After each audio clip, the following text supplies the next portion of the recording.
No, you'll do it. Welcome to the channel where wholesalers and flippers learn to unlock their potential and rise to consistent six-figure months. You're not just building a business here. You're building freedom, confidence, and a life you're proud of. Every episode that we do here moves you one step closer. Let's grow together. My name is Brent Daniels, and I am joined today by the incredible King Closer himself, RJ Bates III. What's up, RJ? What's going on, Brent? Appreciate you having me, man. That was a hell of an intro. Listen, you got that thing memorized? No, absolutely not. I'm holding my phone like this, reading it until I get it down. I should probably just put it on my monitor here, but it just makes it easier. You know what I mean? But that's the truth, right? I mean, truly, I think everybody that's watching this, that follows us, they want to get to that point where they're making six figures a month. Not only that, but really getting to the point where you're keeping a lot of that income and taking that home and buying assets. I've been thinking about this a lot, RJ. I've been thinking about, and I've been watching these different videos on how the wealthy really treat the money and what they do with the money. And I've been seeing that the wealthy are really disciplined. They're putting their money into, especially first generation wealth building. You know what I mean? Where you know, maybe you grew up middle class, maybe you grew up, you know, lower middle class, or even just poor, and you're doing amazing things, you're making good income, and you're not really sure what to do with the money that you have. And you see that the wealthy, they stay really disciplined and they put that money into assets. They let those assets grow over time. And then what they actually do is they get debt on those assets at, let's say, 5 or 6%, but those assets are growing at, call it 10 to 15%. And so the assets keep growing. They get debt on those assets to live off of and to do whatever they want, buy houses, go on trips, live their life, have an incredible lifestyle, but they're not dealing with capital gains because it's debt that they get from banks. And that's really what the wealthy do. And I think that that's so critically important for people to realize that, yeah, you might be making a bunch of money, and yeah, you might have wanted to buy all these things that you've always desired your whole entire life. But at the end of the day, you know, once you go through all those, the shoes that you bought, or the car that you bought, or the watch that you bought, and all those other things, you need to really stay disciplined and buy assets and then pull the debt on those assets and let that asset base grow and grow and grow over time and never sell it. That's why they say that the wealthy, one, they don't own anything, they just control it. And two, they don't get taxed because they're getting debt on the assets that they're building. And I think that that's absolutely huge. Absolutely huge. What do you think about that? Well, I completely agree. One of the things I've noticed, though, Brent, you and I have been around for long enough where we've seen people come into the wholesaling industry, start making really good money, like what you're talking about, get to that six figures, maybe even multiple six figures a month, and not really know how to handle the success. They don't know what to do with the money. And so instead of doing what you're talking about there, which I would consider that growing a secondary business, right? Yep. Hey, I'm going to go out. I'm going to now create a landlord business, property management business, whatever you want to call it. And instead of doing that, they try to continue to scale their wholesaling business and get a lot larger than they need to be. They get more overhead, more bodies in the business. It almost becomes somewhat cost negative at some point in time, where it's like maybe you're making more revenue but less profit. I've done this. Yep. I've always pointed back to you and say, man, you're one of those guys that I think just nailed it from the beginning. You've always kind of kept your wholesaling business relatively lean and mean and highly profitable. I think that's something everybody should look at. And I agree about what you're talking about, how you really capitalize on it and generate the long-term wealth.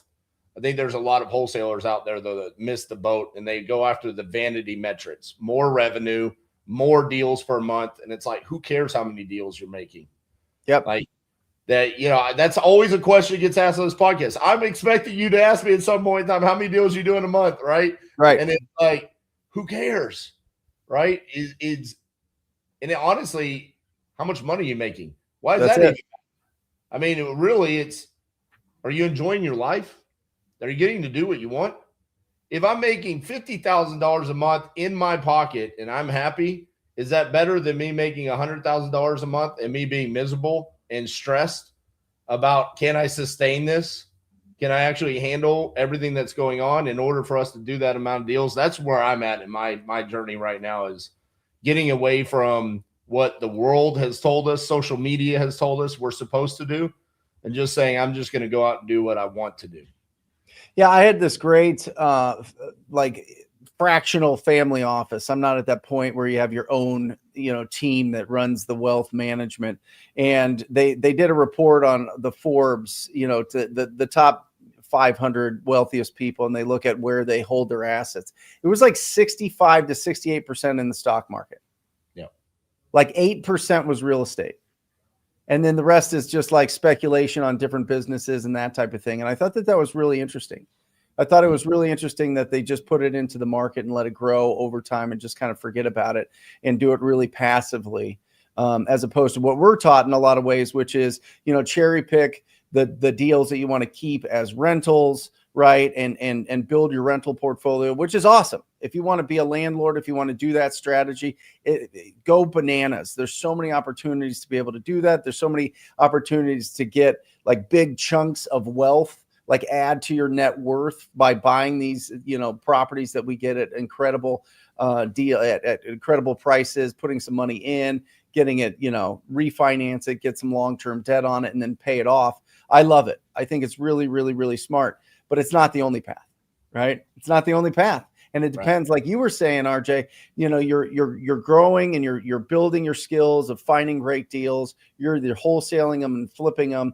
And then, I see people that go out and then they start buying a tremendous amount of rentals, and then their active income gets destroyed. Yep. Gets destroyed because they just can't focus, right? Yeah. And so it's being a landlord, flipping a house takes a lot. I mean, it's a whole separate business. Yep. That's why I always got the little hedgehog back here. I always talk about, I preach it, hedgehog concept. It's not that you can't ever get to the point where you start holding assets. It's that you have to get to a point where that wholesaling business can run on its own, so you can shift your focus to go do something else. And I learned it the hard way. I know I've always, I keep giving you compliments, but every time I'm there at your office and I'm around you, I mean, your wholesale operation is self-sustaining to a certain point. I know you're still involved, but you could walk away for the next 2 months, 3 months and not be involved on any level, and revenue is still going to come in. That's the point that I don't think many people ever get to. And maybe they jump to the conclusion that they're there before they actually are. Yeah, it's really my team now. I have like a word of the year, right? I have a word of the year each year, whether it's loud or it's be really, really, really, really proactive. This year coming up is boring. RJ, I'm going to play the classics. I'm going to stay with my marketing budget, because the beginning of last year it was expand. It was get into TV, right? I wanted to get to the point where locally I was building a brand and I could spend $300,000 a month in marketing with TV, PPC, the whole thing, really build the brand. And what I realized is when I started, I was starting out at 50 grand a month, RJ, right? 50 grand a month. And I was like, this is going to be great. I'm going to be everywhere. People are going to know me. I'm going to be like a C-level celebrity here in Phoenix. It's going to be amazing. Right. And I realized that the guys, we have Andrew, the home buyer, we have Doug Hopkins here locally, right? They have big budgets. They were spending 500,000, 300,000. So for every one of my ads, they had 10. You know what I mean? And so they were eating up a lot of that attention. And I realized, and I talked to them afterwards, and at least to one of the groups. And if I'm not spending if I don't burn $1 million just for the first year and spend, that's $80,000 a month minimum, just to kind of break even. I'm not even playing in their game. I'm not even close. You know what I mean? And so that was a big lesson. So going into this year, and I just fell flat on my face. I mean, it was like break even from the 50K, probably lost, honestly, RJ, from a profitability standpoint, because I have to pay my guys, operations overhead, the whole thing. I had to pay the company that was doing the TV ads, all that stuff.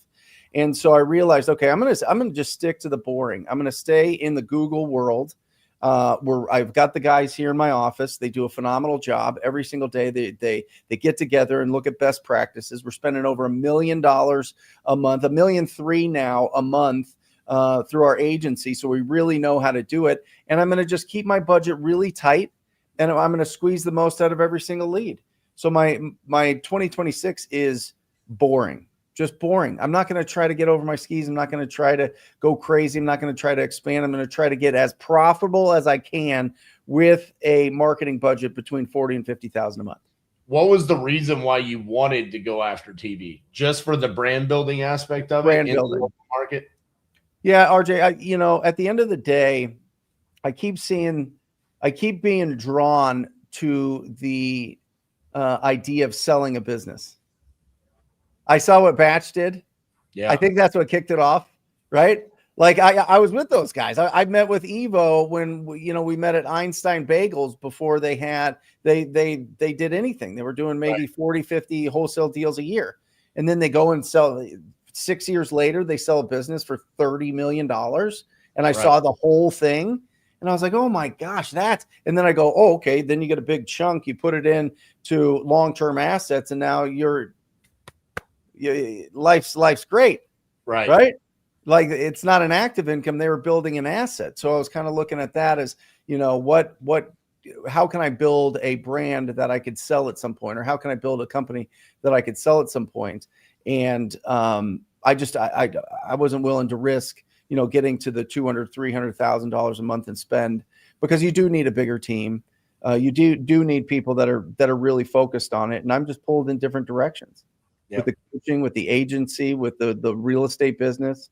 And so I wasn't as dedicated as those guys were at spending that kind of money and building that brand.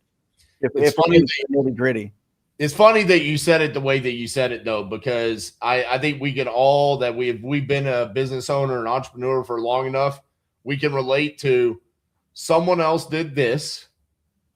So I had this great idea on how I was going to do my own version of that over here. And it's like, I probably shouldn't have done that. Right. Every now and then it works out, but there's more often than not, there's times like that where it's like, man, that was a wasted effort. And the lessons learned there. Boring would have been better. Doubling down on what was already working. Yeah. Well, we've got an incredible audience so far. We're going to be rocking and rolling here and getting into the mind and the brain and the experience of RJ Bates. We've got some questions already in the chat. I want to encourage anybody, if you have some questions, make sure that you put it in the chat so that we can answer them. That's the point of doing this live. Great to see you, Edward and Howard and 888 Rod and Kimberly and Dimitri, of course. Absolutely incredible. Roger, Wealthy Dad. Thank you guys.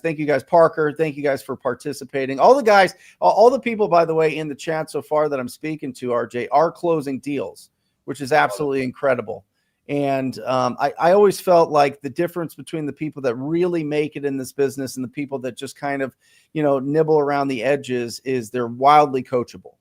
Yep. Wildly coachable. They can take criticism, they can take instruction, and they can implement. They don't feel like they know everything. They feel like they want to build the skill. And I think that you need that. I think you need that part of to be coachable, to be really great at anything, because criticism is good. You know what I mean? Getting the instruction and tweaking little things and getting an outside perspective. That's how you get to mastery. And once you build the skills in this business, like you have, that's when your income takes that big jump. That's when you go from 100,000 to 200, 300, and then personal 4, 5, 6, whatever you want to make. Right. Also, just a change of perspective on that. If you struggle being coachable or receiving criticism, constructive feedback, someone out there cares enough to take their time and their thought process to give that constructive feedback to you, to give that criticism. You should respect that, in the fact that there's someone out there that has paid enough attention to you to give you that feedback. What's up, Jerry? Jerry's in the house. Love it, man. Jerry was on 2 weeks ago. Incredible show. Let's do it. Let's get into some questions. All right. So RTREI 124 says, yo, RJ, quick one. Can your closer formula work for outbound leads too? And how do you underwrite deals before you have photos? Just super conservative repairs or what? So I think that's a 3-part question there. Yeah. So first, can the closer's formula work for outbound leads? Absolutely. It can. It's going to be a little bit more difficult just because it is outbound. So you're obviously going to start with, are you looking to sell the property? You're going to receive with outbound a lot of maybe, if the price is right, possibly, what are you offering me? Right. So that hurts, because the next question is, well, how much are you asking for the property? So you kind of have to amend it. But the thing about the closer's formula that has really evolved over the past several years is that it's not a script, and it is very much a natural, organic conversation with how the seller is responding to you. And so you have to always pivot and be quick on your feet. So if you do call someone and you say, hey, Brent, are you looking to sell? And it's like, maybe. How much are you offering? Well, actually, that's what I was going to ask you. How much do you want for the property? Well, I don't know. You called me out of the blue. How much you can offer? Well, tell me a little bit about what you got going on. Let's see what we can do. And then maybe later in the conversation, you could revisit price. So you don't have a price in mind at all, Brent. So does it work? Yes. But just like anything else, you have to naturally and organically evolve based around the seller's response. And then how do you underwrite deals before you have photos? I never have photos when I underwrite a deal. I'm not going to add a barrier to me being able to get a property under contract by saying, hey, can you send me photos first? So you have to make some assumptions, and you have to make some pretty solid assumptions based off of the year of the house is built, right? Starting there, Google Street View, what does it look like from the outside? And then also just the conversation of what the seller's telling you the condition is. And then, yes, you always want to be aggressive on the amount of rehab and conservative on the after repair value. So if I'm looking and I'm saying, yeah, there's properties that have sold for $250, but there's also some that have sold for $230, $235. I'm probably going to put my ARV in that $235 range, conservative, right? Could an end buyer see that being at $250? Yes. So that gives me a little bit of buffer. And then aggressive on the rehab, and then also aggressive on my assignment fee. So instead of going in and saying, I want to make a $10,000 assignment fee, let's plug in a 20. So if I'm 15,000 conservative on the ARV, I'm maybe 10,000 aggressive on my rehab, I'm 10,000 aggressive on my assignment. It gives me a little bit of buffer room there when we actually get to gain access and see the condition of the property. But the other part of this is that we let the sellers know that our process is what Open Doors process was back in the day. This is sight unseen. We are going to come out, we are going to inspect the property, and then we are going to let you know if we can move forward at this price or if we need to renegotiate and revisit the price based off the condition that it actually is in. And so we're letting them know that there's a possibility that we could renegotiate based off that condition, but that's how we underwrite those deals. I never get pictures before closing a deal. What, just so that everybody knows, what is the closer formula? Well, the closer's formula is the way.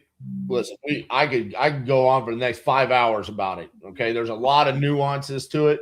I'll just break it down very, very simple. This is the skeleton, right? It's how I talk to sellers. Do you want to sell? How much are you asking for it? Tell me a little bit about what you got going on. Open-ended questions. Find out the seller's motivation. While we're doing that, these are some of the new, I guess, I don't want to say aspects to it, but things that I've added to it that I really want you to focus on when we're asking the open-ended questions. You want to understand their price and their motivation. The most common seller that you're going to talk to is incorrect price, but motivated. Yep. Okay. So at that point in time, we're going to identify that we have to educate them. Then you also want to understand the seller avatar. Who am I speaking to? Am I speaking to an owner occupant? Is this a vacant property? Is this a tired landlord? Is this because of death, inherited, financial distress, physical distress? Because all of that depends on if it's going to be an emotional conversation or a logical conversation. And then we want to analyze the deal. That would be step 4. And then at the end, we close. That would be like the skeleton of the closure form. Like I said, I could go on and on for a very long time about this, but that would be the framework of what the closer's formula is. To open up that conversation, what is there a certain phrase, a certain question that you really like? Catch me up to speed is very common. Tell me what's going on with the property is very common. Like, what do you like, RJ? What's one that you're just like, you just say it unconscious. It's like a reflex. How much are you looking to get for the property? You give me the price. Okay, so $100,000. Tell me a little bit about what you got going on. So you go, how much are you looking for the property? That's the second question. Yep. I want to get the price. Yep. And then after I get the price, tell me what you got going on. So open-ended. I don't say with the property over there, because if I say, tell me what you got going on, if you are highly motivated, you're going to jump to that motivation. You're going to start telling me about life. You're going to start telling me the reasons why you need to sell this for a discount. That's what I'm aiming for. Mm-hmm. And also it disqualifies sellers. Yesterday, Jerry and I went live. I talked to 3 sellers in a row that they said, I'll tell you what I got going on. I want to sell my house for as much money as possible, and I don't want to pay anyone to sell it. That's why I filled out your form, because you're not a realtor. Okay, so you want as much money as possible. You have no reason to sell this quickly. No, I just don't. I want as much money as possible. Disqualified. On to the next, right? And so, yeah, but RJ, why wouldn't you hit him with a creative finance offer? Yeah, well, come on, Brent. We don't have enough time in the day to hit that. I mean, listen, that's craziness. There's time and a place for seller finance. There's time and a place for sub 2. Yeah. That is not the time and place. I see it too often. We don't just default to making those offers. The 2 most important things I'm looking for is what is the seller's asking price, and then what is their motivation. And the asking price is also a part of the motivation. The single most important thing for me is to understand, why are you motivated to sell this real estate? Not that it has to be that you're motivated to sell for a discount. Just what is the overall motivation for you wanting to sell it? And I've gotten to the point now where I tell everybody in my community that you have to have 100% success ratio on the phone. Because no matter what, we are the real estate professional. We should be pointing them in the right direction. More often than not, probably 90% of the time, we should be telling them, you're going to go work with somebody else. You should work with a realtor. I'm not the best solution for you. And then when we are the best solution, that's when it's our time to close. And so you're not trying to squeeze something out of every single lead, RJ? I mean, isn't that a waste of your budget? I mean, why not, pull out all the different techniques? Because for one, I want to make sure that I'm getting myself in a position that we are closing the right deals that are going to have a exit strategy that is going to be profitable for our end buyers. We are strictly wholesaling over here. I don't want to manufacture deals. And so every time I'm talking to a seller, I want to make sure that I am putting them in the position that wins for them, wins for me as a wholesaler, and wins for my end buyer. And there's too many times where I see that the creative finance offer has put a seller in a position where they probably shouldn't have been. There was probably an easier, better solution for them. And then also we're scrambling to find a buyer that's willing to do what we tried to push and manufacture inside of the deal. But no, it's funny. We bring up budget because when we actually get down to it, and it's like, how much am I actually spending on leads and what's our close rate? I mean, it is very, very common for us to average somewhere in the $600 to $700 cost per contract. Awesome. Which is fantastic, right? That's going to be top notch in the industry. And then people will want to know, but what about all these deals that you're passing on? That's the point, is that we're only closing those deals that we should be closing. But we are very efficient with our time. We're very efficient with our closing process. And we're also very confident when we do go for the close. And I think that's an overlooked aspect of this industry, the confidence that you convey to a seller. I got thanked by a seller yesterday for telling her, you don't need to go with me. This is what you need to do. And she said, thank you for being honest. Like, thank you for just telling me the truth, because I don't do this for a living. And she's like, I wish I could go with you, but I'd be losing $70,000. So thank you for telling me what I should do. Yeah. And I think that should be the goal of every single conversation that a closer has. Yeah, we really look at it, RJ. We're looking for cash as is offers. I mean, that's our bread and butter. That's what we're really good at. That's what we're looking for. It's like the old school Wolf of Wall Street thing when he goes. It's like a classic scene a couple times brought up in that film of "Sell me this pen." You know what I mean? And the whole point of that is, how long have people been in the market to buy a pen? Like, you want to work with, but it's the reverse for what we're doing, right? We're looking for this specific strategy. I don't want to try to, and I love that you said this. I'm going to start using this. I'm going to steal that from you. Manufacture deals. Mm-hmm. You know what I mean? Every time I've manufactured a deal, it's blown up in my face. Yep. Totally blown up in my face. And so it's like, okay, I'm just looking for this, and I'm fine being the knucklehead that just does cash as is. I'm fine. There's a guy, nobody really knows about him. His name's Pete Fortunato. He's out of Florida. He's an incredible, like, creative finance guy. Always has been doing it for years and years and years. And I remember sitting in his seminar, and he said, if you want to be the dumbest investor in the room, do cash offers, right? He goes, that's the dumbest investor. The smartest investors are creative. The smartest investors know how to put together, these different solutions, and they have different options and all those things. And I literally, RJ, I fell asleep in the seminar. It's the only seminar I literally fell asleep in. And that's not to say that Pete's information wasn't top notch. People in there were multi-millionaires. They had hundreds of properties. They're very successful people. It was just because it just didn't resonate with me.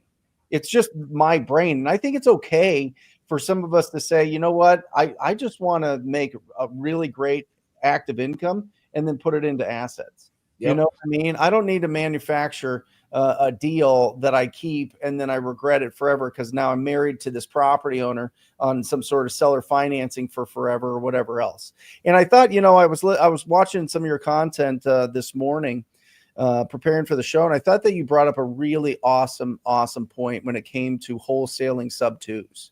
Yeah, because I think that it's something that needs to be said and needs to be shared as much as possible, because it is screwing up a lot of people. And sub-twos definitely came under the microscope here in Arizona. I sat in the area where the commissioner said it's mortgage fraud. I've talked to attorneys here locally, and they're like, they don't agree with that, obviously, on a lot of different levels. They think maybe it's a breach of contract by not disclosing, the due on sale clause type of thing. But I think what you were saying about the disclosure and really connecting the person that has the debt, that has the loan, with the actual buyer of the property is absolutely critical. So can you dive into that a little bit? Well, I have several TU members that have got caught up in lawsuits because they got taught that they were supposed to go do creative finance. And so they went out and they did sub-twos and they wholesaled sub-twos. And then the buyers defaulted. And then the sellers ended up coming back and suing the wholesaler. Yeah. And saying, well, you approached me and you said that you were going to buy my house subject to the existing mortgage. And then, yes, you did assign your rights to do that to someone else, but you never disclosed that to us. You never told us that. And my thoughts were on that. That was a reaction video that I was doing where it was, hey, why not just do sub 2? Why not just do creative finance on everything? Every lead should be closable, and you can still wholesale it. And I personally believe, with all of the regulations that are coming down across the country, if we're going to do this, and it seems to me that the common theme with all of the regulations is disclosure, transparency, and wanting authenticity, right? They just want the homeowners to know what they're getting themselves into. Yep. Why not? Let's get to the point where we just do that inside of sub 2, right? Yep. You're going to wholesale it. I'm not saying we have to outlaw assigning sub 2s, but there should be some sort. The seller needs to know who they're actually doing business with.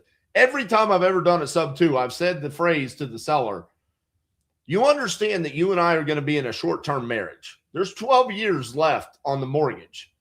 I don't know if I'm going to hold on to it for 12 years, but there's a chance. That means you and I are going to be married for 12 years.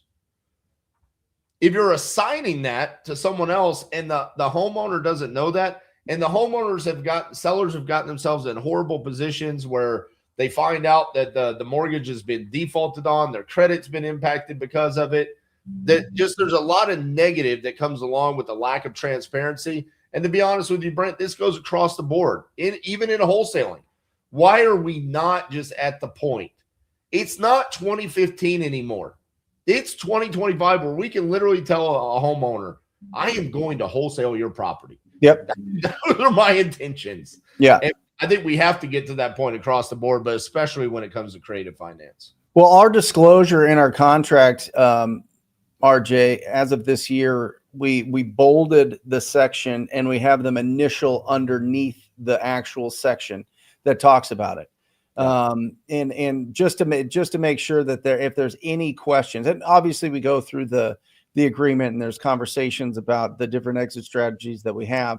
I talked to my team. I said, would people not do business with us if we bolded this and underlined it and really made a point for them to recognize it? We would lose 0 deals. Right. We would lose 0 deals. And so I love it. I love that. Listen, the Wild West is always fun. As an entrepreneur, when it's just running and gunning and you're just out there just talking to people and making offers and selling deals, it is so much fun. Yep. But the fact is, with all the different regulations and with people running and gunning and not disclosing or telling the seller something that isn't accurate, that's what causes people to file lawsuits, and lawsuits lead to regulations. And so the more that you can disclose and tell people what you're doing, the absolute better. And it doesn't affect our bottom line. We went to one property yesterday. I'll tell you this, Joshua, my acquisition manager, went to a property in just south of downtown. And it's an area that's kind of coming around, but it's still pretty rough. And the guy wanted like 500,000. We're at like 150, RJ, right? Like it's a classic. This is zoned multifamily. You can knock it down and build, right, a bunch of units on here and make a fortune and that whole thing. And we're like, there's no way. Right. And we go out and we tell him, no, we're not even close. And so he's like, okay. Then he came down to 300,000. He's like, no, we're still not even close. And then he's like, okay, come back out and we'll talk numbers. Well, he had the neighbor there that owns some properties over there. And he's like, if he can't get 300,000, I mean, you need to be able to give him 300,000 for this. It was like a gang up. He was like, oh yeah, they got me. And Joshua said, listen, we're a wholesale buyer. We're going to find the right buyer to match this up with, and to be able to, I'm just telling you right now, at this price, it doesn't make sense. You're going to have to bulldoze the house that's on there. It's falling apart. And then if somebody's going to build on top of that, it's expensive to build right now. And here's the numbers and everything. And the neighbor's like, oh, you're a wholesale buyer. We need to find the end buyer on this. This is who you need to direct with and all that. And it's like, great, go do that. Like right. 100% go do that. But I'm telling you, you're not getting 300,000 for it. I mean, right. You're not getting 300,000 for it. But I mean, disclosure is everything. And I think it's really important. Let's move on to, here we go. Life is an illusion. Don't necessarily disagree. Does every property get inspected by you before disposition? So we're going to do recon, which means we're going to get pictures. It's not an inspection. It gets pictures. And then we're going to send our end buyers, and the end buyers are the inspection. Quite frankly, I don't care what an inspector tells me about the property. I care what my end buyers tell me, and they tell me what they're willing to purchase the property for. So that's what I mean by that. We're not getting an actual physical inspection done of the property. Sometimes what I would say is the first person to enter the property to get pictures for us will also be an end buyer. So if a seller can't get us pictures, because we are 100% virtual, we never go to the properties. Sometimes we will send an end buyer, give them first right of refusal. And then if they don't want to purchase it, they just provide us with pictures, but there's no actual inspections. What do you think about that? Is that just it's a budget thing for you, RJ? I know that Josh and Tiffany High, they do a great job. They do a full inspection on the property. They give that to their cash buyers. They build a lot of trust with their cash buyers because they have the inspection. They then also have the opportunity to go, hey, should we buy this and flip it? You know, that's one of their strategies, or buy it and hold it. So they want to know everything about the property. Why not do that? Is it just a budget thing?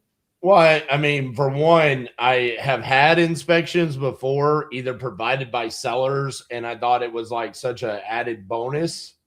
And then it's like I provide it to the buyer, and the buyer's like, that's fantastic. I still need to go out and I want to lay eyes on it. Sure. Because an inspection doesn't tell you everything that you need to know. Right.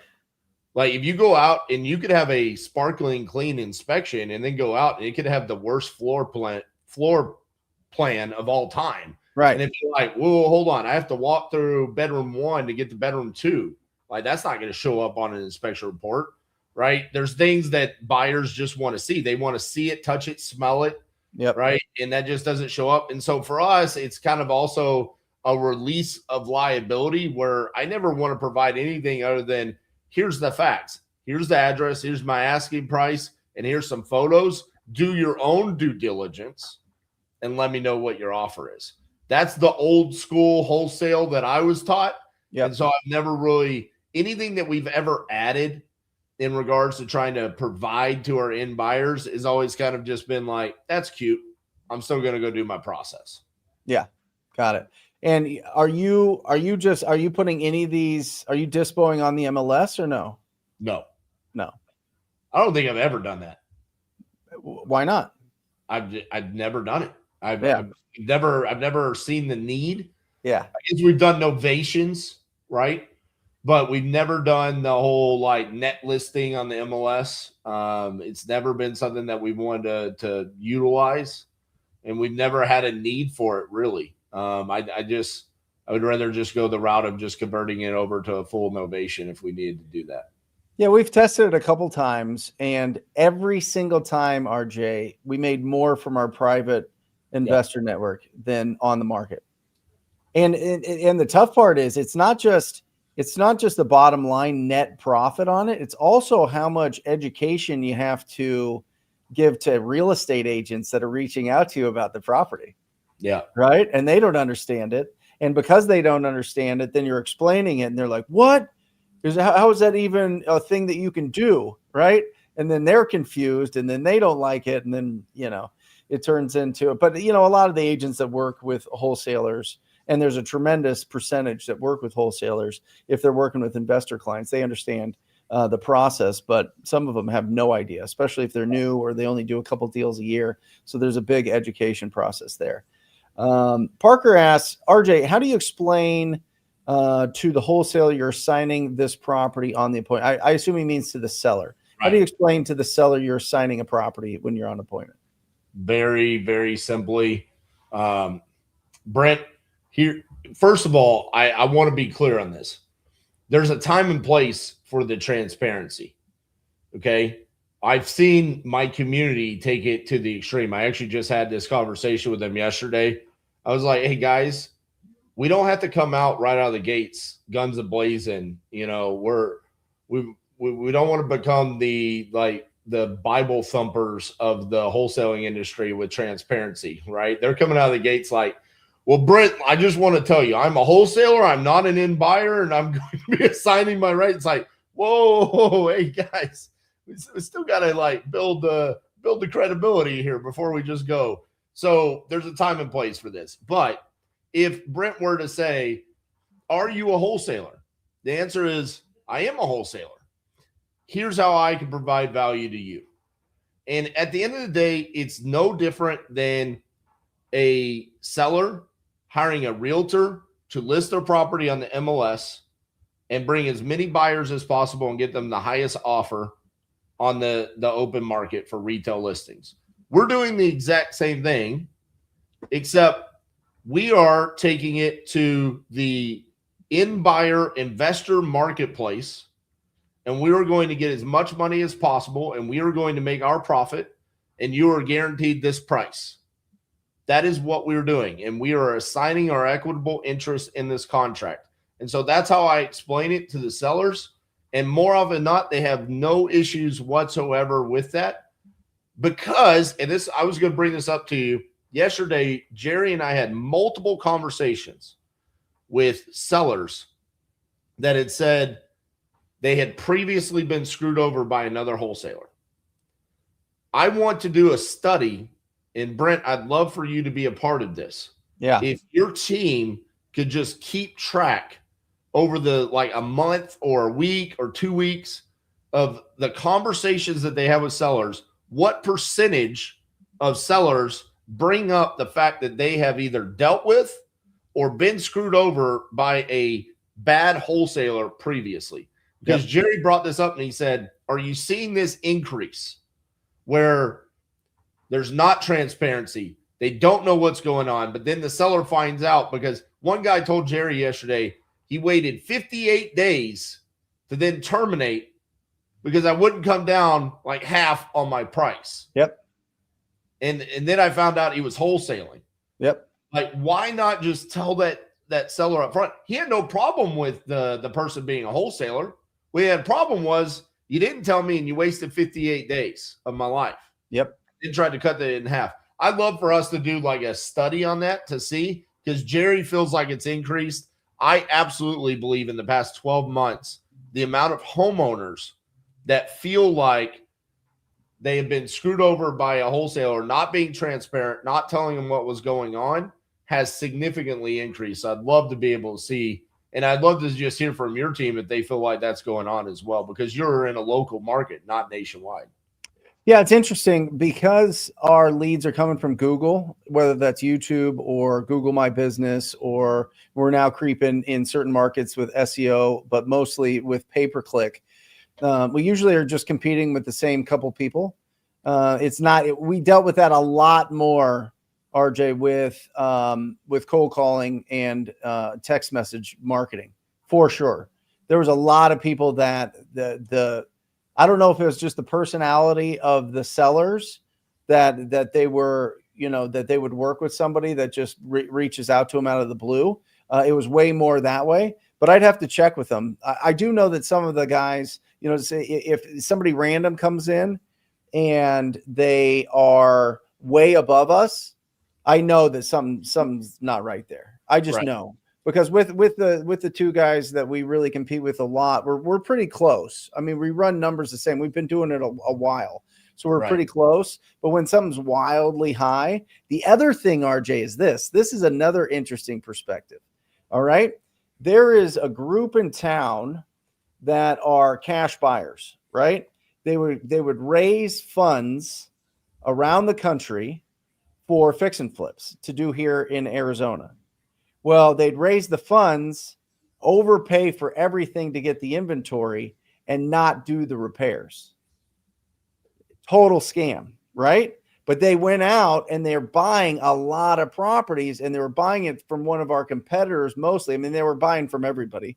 But our competitors were able to outbid us because they had this specific buyer that was scamming people. So I always wonder, like when I see an uptick in the amount that people are offering that is so much further ahead, I get curious, right? I'm like, how are they able to offer so much more? There must be an interesting exit strategy. There must be something interesting about this neighborhood. There must be something interesting about this specific market or the way it's zoned or whatever else, right? And so I dig into it. And whenever I come up to like just a cul-de-sac and just a dead end, I'm like, there's something going on. There's a buyer out here that's screwing around. Yep. And another buyer that we saw that was overpaying, they were selling to, they were really ripping off the hard money lenders who weren't really doing enough deep dive due diligence and looking at the values of these properties, and they would sell it, they would assign it to people that they know for significantly more than they bought it from us, and just to get 80% of the purchase price covered by the hard money loan. So unfortunately, in real estate, there's scams that really affect a lot of people. And whenever I see somebody paying a lot more, either they're going to live in that property and their mom lives down the street and they love it, and it's a different exit strategy, or some fishy's going on. So I always look out for that. So guys, that's just a little bit of heads up on some of that. You definitely don't want to get involved. And the best people to really help audit that are your title companies. The title companies are always like having fraud departments and having scam departments, because it was vacant land before that. People that own vacant land out of the country, people are stealing their identities and doing. It's crazy, man. But anyway, here we go. I like this question because it kind of leads into or dovetails into what we were talking about with. These different wholesalers just lock up properties at any price. Like, what is the power? The question is really great. Christian Rivera says, hi, Rye and Brent. Very confused on Earnest Money. I think it's RJ. Earnest Money, how Earnest Money works as a wholesaler. So this is very simple. Obviously, there's going to be 2 Earnest Money deposits as a wholesaler. Okay. You, as a wholesaler, are going to put Earnest Money deposit down on your contract with the seller. That is your good faith deposit on that contract, and it's a negotiable amount. It could be $10. It could be $10,000. It could be whatever amount you and the seller agree to. There are also subtle little nuances that you need to understand. Is it refundable? And is it non-refundable? This is also negotiable in the contract. More often than not, if you're using someone like myself or Brent's contracts, we have it where the Earnest Money deposit is refundable during our inspection period, whatever length of time that is, which is also a negotiable term. Mm-hmm. That could be 24 hours. It could be the length of the contract. All of that is negotiable. Yep. Okay. Once that inspection period ends, your Earnest Money deposit is now non-refundable. And if you do not perform on the contract, it is released to the seller. Now, when you assign your rights to the contract to an end buyer, they should deposit non-refundable EMD that would be released to you if they do not perform. So what happens is, say you have a 7-day inspection period, you put $1,000 down. On day 5, your end buyer signs an assignment. They put $5,000 non-refundable down. And 2 weeks later, your end buyer does not perform. And the whole thing blows up and it gets terminated. You would release your $1,000 to the seller, and that $5,000 would be released to you as the wholesaler. That, if you write up your contracts correctly, that is how it would work. It is a powerful tool that can help you either get a property under contract, but in reality, an Earnest Money deposit should be your protection with your end buyers, and it should prove to you that your end buyer is going to perform, because if you make it a significant amount enough money that it's painful for them to not perform, then that protects you. Yeah, I love it. And I think, the only time that we really have, we always put a minimum $1,000, if not more, down for earnest money. And that I often find that what you were talking about before, RJ, when people get burned by other wholesalers that tie them up and disappear, or they just can't perform, or they overpromise, they shot really high, and then they just try to hit them with price reductions over and over and over and erode the trust. The second time around, the sellers are like, I want more earnest money and I want it non-refundable. Like, I want to know that you're serious. I want to know that you're going to make this, especially if they're working with a real estate agent, right? And so the earnest money, and it's really interesting. And I want to get your opinion, your thoughts on this, RJ. I was talking to Ryan, my acquisition manager, and I go, how do you make a customized offer each time? How do you make sure that we're hitting all of the different goals that the property owner has? So we always go in, what's your goal with the sale of this property? And that opens it up. And then he goes into, and I think this is really powerful, and you guys should be using this all the time. He goes, okay, listen, we both know that we have to agree on the price. We both know that. So let's just set that aside. It has to be the right price for you. It has to be the right price for us. So let's set that aside. What else makes this a good process for you? What else makes you happy in the sale of this property? And he came up with 8 main things that they talk about. Earnest money being one. All right. Refundable or non-refundable, the size of the earnest money. That's something that you can use in your negotiations. 2 is when to close, right? Do they want to close in 90 days? Do they want to close in 9 minutes, right? Or whatever, right? When to close is another factor in negotiating. Do they need money up front? That's another one that's been big for us. They need money to pay their bills, to keep the lights on, to get their car out of repo, to, all these other things, right? They just need some money up front. Personal property. What happens with personal property? Can they leave it? Do we need to put a dumpster out there? Do they need help, figuring out what to do, what to leave and what to take, and those type of things? Personal property has always been a really interesting and big thing that people don't really realize.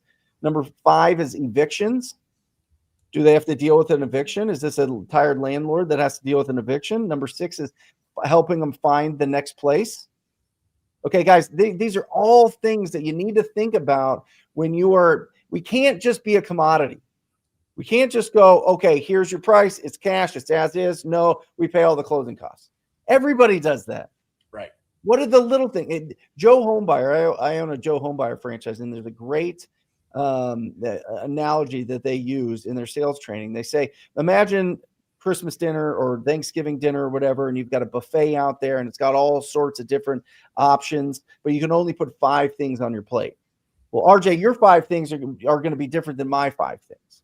Mm-hmm. So if we go in there going, oh, here's the 5 things, isn't that good? Don't you like this offer? Without finding out what are the things that are really important to them, then we lose the rapport, we lose the trust, we lose the deal. So we got to find out. This is why I say there is no script. Yeah. There is no script that works and doesn't work, because every conversation with a seller is going to be completely different. What he's talking about right there, those are the 8 main things. Yep. You know how he figured out those 8 main things? By having thousands of conversations and finding out that there was 800 different things that people wanted, and those were just the 8 common ones that got brought up. Yep. But at times it was, I want non-refundable EMD because I'm facing foreclosure. So I need to make sure that you are going to perform. And then it's, oh, and by the way, I've got a ton of stuff. Can I have a dumpster? Yep. Well, you've got the other ones, probate and inherited. Yeah. Do they understand that process? Are they going through that process? Or do they understand what their rights are during the process? Can they sign an agreement? Is it valid? All those things. Post possession and helping to move. There's actually 9 things. Those are the 9 main things besides price that we really try to find out. How do we make this a great process, a great transition, a great transaction, if you want to go kind of cold with the verbiage? But how do they make this a great sale? It's not just about price and here's when we close. and it's as is, and it's all these other things. There's other factors involved. So that's what I asked the sellers. What is the blue sky scenario for you? If you could paint the perfect picture of what you want to happen on this call, what would it look like? Don't be afraid to ask me for anything. Love it. We've got top home buyers here. Hey, Brent, what are your thoughts on Facebook ads with a $2,500 a month budget? Are you hearing success from that marketing channel? I actually find that there's more success from a YouTube strategy, but I think that if you understand Facebook ads and you understand how to run them, just understand that Facebook has definite restrictions when it comes to fair housing and the ads that you can do on Facebook. But as long as you follow their guidelines, you can do well with it. It's just, I don't have enough experience to tell you. I know that we've done Facebook and we've done YouTube. YouTube's been way better. YouTube's been. I'll speak on this. Yeah. If you have $2,500 a month and you are not a Facebook ad professional, you should absolutely not do it. What would you do? I bet I know what you're going to say. I would do anything other than that. I mean, personally, for me, you do PPC. Go hire Brent's company, hire his agency to do it for you. Hire somebody else to do Facebook ads for you, or YouTube or Google or something. Personally, for me, I do PPL. I take that budget, $30 a lead, and I'm getting everything that I would need. But here's the thing. Going back to the Facebook ads, the reason why I'm saying that, Nick and Sima are my business partners in Titanium University. They have dedicated their entire careers to understanding how to do one thing, and that is Facebook ads. Yep. Brother, did you know that there are just as many conferences and masterminds based around Facebook ads as there are wholesaling? Probably more. It's just it changes every day. Andromeda update, it's insane. Yeah, what works today, like I will have a picture of myself that's like, and it works today, and it'll book 12 calls, and then tomorrow our entire budget will go and it won't get one click. Yep. And it's because Zuckerberg decided out of nowhere, like, no, that's not going to be what the algorithm is today.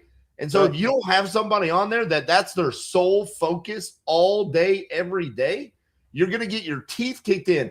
Brent was talking about TV, where he was like, Doug Hopkins over here is spending, 4 or 5 times what I was willing to spend, and I couldn't gain any traction. Yep. I'm telling you, there are days where Sima creates 60 to 100 ad sets a day. For Facebook ads. Yep. You are going to get destroyed by your competition that is doing that. So are you a wholesaler or are you a Facebook ad guy? Personally, I'm a wholesaler. Somebody else want to go do Facebook ads for me? Go do it. I found them. They charge me $30 a lead. I love it. Yeah, I think that if you've got a budget under, let's just call it 3,000, I would say, under 3,000, or you can spend up to 3,000. I think that there's really 2 options that I've seen be really successful. One is PPL, and you can test out who you like there. I've most of the feedback that I get has been with property leads, but we have people that use iSpeed to lead. We have people that use motivated leads. We have people that use some of the other ones that are just popping up. So I think that that's a really strong strategy. I also, a lot of people like direct mailing to the U.S. lead list, and that is the pre-probates and probates in the area. They do a really, really good job. This company was on a waiting list for markets forever and ever and ever and ever and ever because they only allowed one in each market. It got sold to my friend Micah Nichols back in 2022. Maybe 2021, and he opened it up. It's still restricted in markets. It's not like everybody gets that list, but it's a phenomenal resource for people if you're under that 5,000. And then really with RJ, with PPC, if you're in a major market, what we're seeing right now, if you're in a major market that has 1 million people or more in the surrounding areas that you're going after, you minimum ad spend, minimum a month is 15,000. Right. Minimum. Now, listen, there's plenty of places that'll take your money and they'll run your ads and spend 2,000 to 5,000 to 10,000 to 12. I am just telling you right now, you are burning your money alive. I mean, it's just you're burning it up. I mean, you might break even, but more likely you're going to lose a bunch. So here's the thing, Brent. Yeah. And this is why I always ask people: if you have that low of a budget, why are you being picky about what market you're in? You need to be willing to close a deal wherever you could get a deal. So you need to come to grips with, you need to go close you a deal in the middle of Ohio, Missouri, Mississippi, Alabama, wherever you can get a deal for as cheap as possible and get you a little $5,000, $6,000, $7,000 assignment fee and move on to the next one and get that built up. To them, where you can be picky of, I want the Phoenix, the Fort Worth, the Denver, the Tampa, because otherwise you can't compete. You're swimming up water. Yeah, for sure. I mean, and Google will take your money right away. It's absolutely incredible. So here we go. We've got one for you. This is Bossman trash can.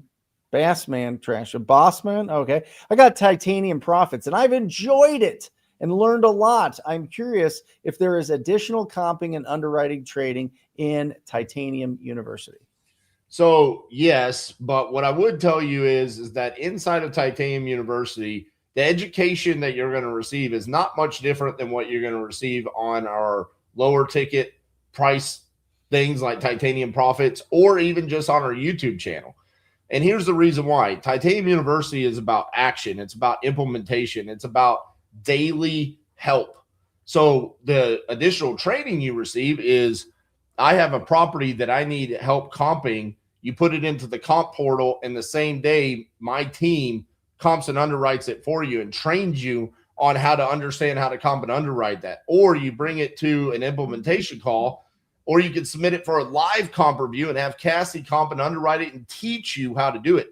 Our objective inside of Titanium University is to show you how to eventually be able to do it on your own without any questions. And so there's not going to be a video that doesn't exist out there. It's going to be that hands-on training that really makes a difference for you. Love it. Kimberly is in North Carolina. They've got HB 797. I was talking to some clients out there in North Carolina, Kimberly, and it sounds like to me that they're just strategizing on closing deals and then reselling them. Yeah. Is the strategy there. It seems like the Carolinas, interestingly enough, are they have the most regulations out of everybody. It's really interesting. Oregon and Nebraska, I feel like are pretty rough. Oregon is crazy. South Carolina and North Carolina are going to be pretty rough. Here's the other question that I would ask. Again, going back to what I just said, why are we being bullheaded about our markets? You're in North Carolina. It's okay. It's mid. I've done them in all 50 states. It ain't that great. All right. Go somewhere else. You've got other places right around you that are fantastic. Right. So you don't need to be where you wholesale. We've got the softwares available. It was crazy when I told Brent that I was nationwide in 2020. He was like, what are you talking about? How do you dispo these deals? Well, the craziest was when you were nationwide flipping. Yeah. We don't want to talk about those days, Brent. Hey, PTSD coming back. Sorry. Listen, we can bring up the softwares nowadays that help us dispo anywhere,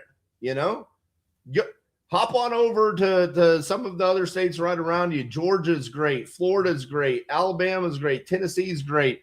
Do they have some of the regulations? Yes, but they're not as crazy as what North Carolina and South Carolina are going to be. Yep. JTREI, again, appreciate you and Brent hosting this. Thank you, guys. If you're only doing outbound, what creates a predictable 10K month? 10K a month.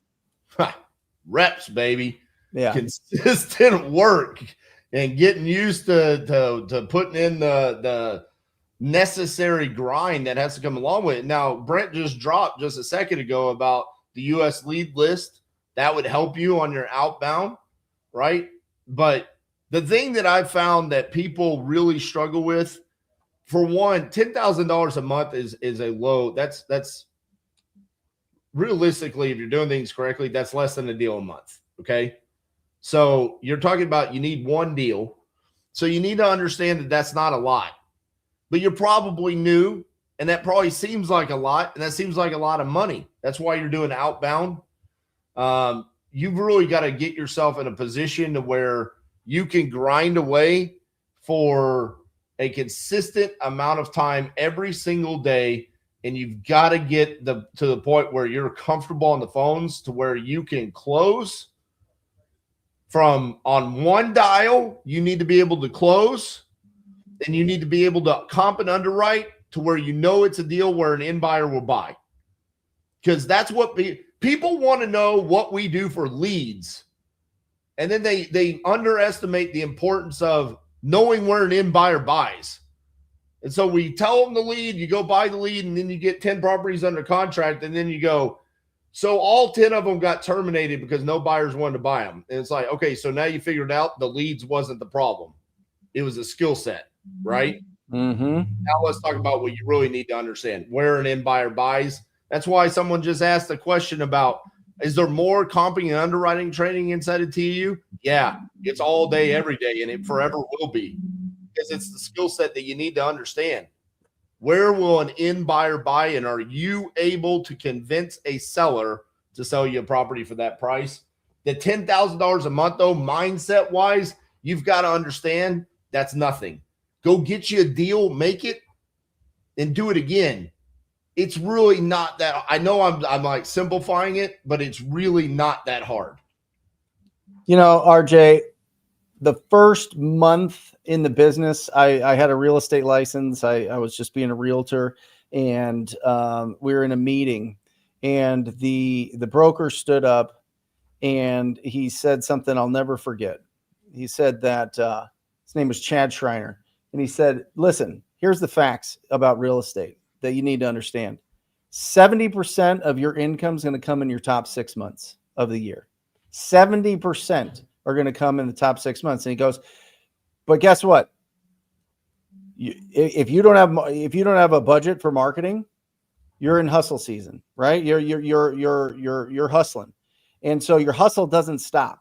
You have to hustle the whole year, the entire year, even though your income is going to be 30% of your total income is going to come in 6 months, doesn't stop the hustle. And he said, if you do have a marketing budget, you have to put the same amount of marketing budget in year round and still have enough discipline with your bank account to be able to keep your marketing budget going while you're having these 70% in 6 months, 30% in the other. The best, and by the way, in the same thing in the wholesaling business, same thing in the flipping business. I've done both of those, and I've been doing wholesaling since 2013. The best I ever got was 65-35.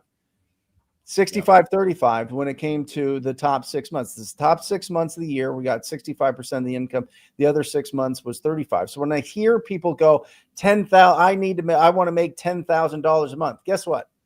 It's not going to happen that way. Yep. You're going to make 40,000, and then you're going to make 2, and then you're going to make 30,000, and then you're going to make 5, and then it goes like that. And you want to try to smooth that out as much as possible, but there is going to be fluctuations in the business, and you need to recognize that, or you're going to make really silly amateur decisions with your spending, and it's going to screw your whole business up. I see people make these big checks, RJ, and then all of a sudden they're in some, $40,000 Facebook ads mastermind.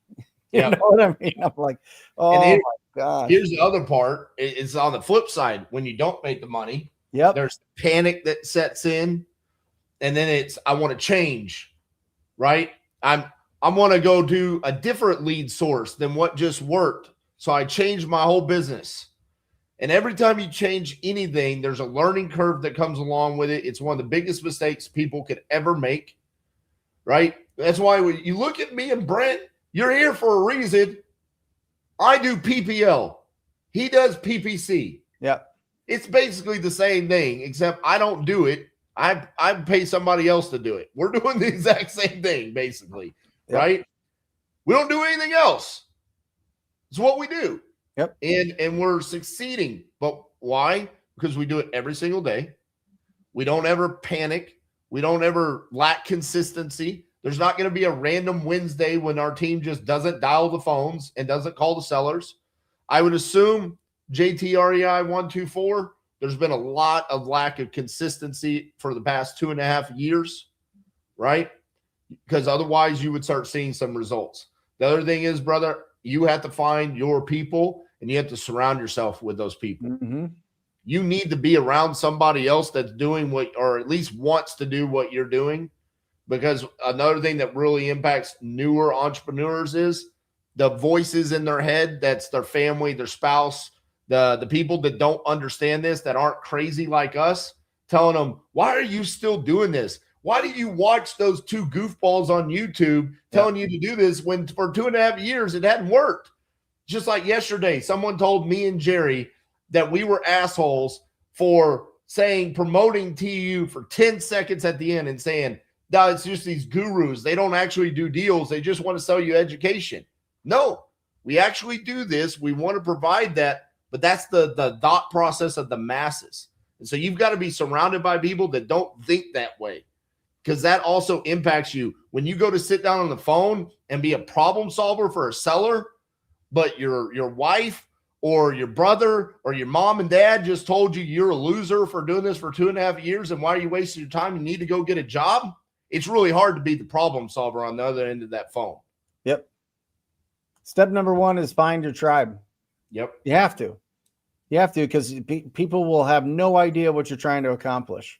When that happens, even if they're not like aggressive with their negativity, the lack of support is like a hole in the middle of your soul. You're like, oh man, I just want people to cheerlead me and celebrate my wins and understand what I'm going through here. Find your tribe for sure. Jared asks, how do you guys handle the objection when cold calling of why do you think I want to sell? Guys, all objections are overcome with the truth. Yep. Well, Jared, I pulled a list of people that are in pre-foreclosure and I skip traced it, and it appears that you were on that list. And so I'm reaching out because I believe you might be in pre-foreclosure and I don't want you to lose your house. So I was reaching out to see if you would be interested in selling. I pulled it because you're a high equity absentee owner. And I was curious to see if you wanted to cash in on some of your equity. You are behind on your taxes, Jared. I wanted to see if you wanted to sell because maybe you can't afford this house anymore. Whatever the answer is, just tell it to them. Yeah. It's not going to work for all. But guess what? If it works for like 5 to 10%, you'll be like a 1% wholesaler. Yeah.